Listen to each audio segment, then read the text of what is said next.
So these are my compost piles, made from lily pulley branches. So I put the branches all one way when I trim these great big hedges of mine. And then after 3 months, 3 or 4 months, I'll pull them out. And usually they've got no leaves on them. That one's a bit early. Anyway, I'll show you the soil.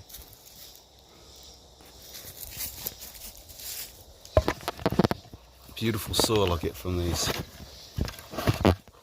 Never mind the Moggins if you hear that huffing and puffing in the background. The Moggins dog is playing.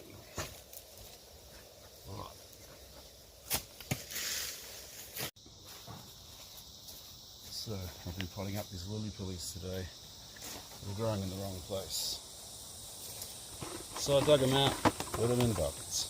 And this is the soil. It's beautiful. Dig it from underneath, grab it from underneath. Oh, lovely. Should check it out. Look, it's half living still. That full of worms. Ooh, a sucker. Beautiful, look at that.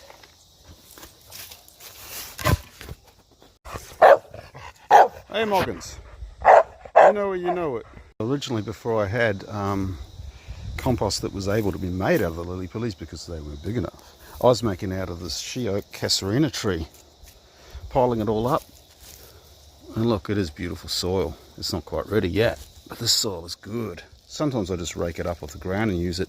And most of these lily pulley plants here in buckets, most of them are growing in that soil. These days I try to use the other soil, but the results are much the same, quite honestly. Look at this compost. Beautiful. I just sieve it through my hand. Chuck it in the... Look at that. I'll be using some chilies. I'll be repotting some chilies of that stuff. Organically growing. If you see a worm, chuck it in the other pile. Keep it going. No need for worm castings, no need for fertilizers, no need for anything when you do it. When you make it like this. Beautiful stuff.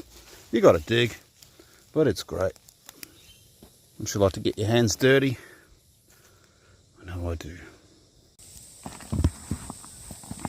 Look at it. I feel like a kid playing in a sandpit. Haha. Look at that. We're getting a bit big for those pots, so today I've been potting them up using that beautiful compost that I make. That beautiful compost. Probably have to do them again if I can't sell them. Put your leaves in the air if you're a happy plant.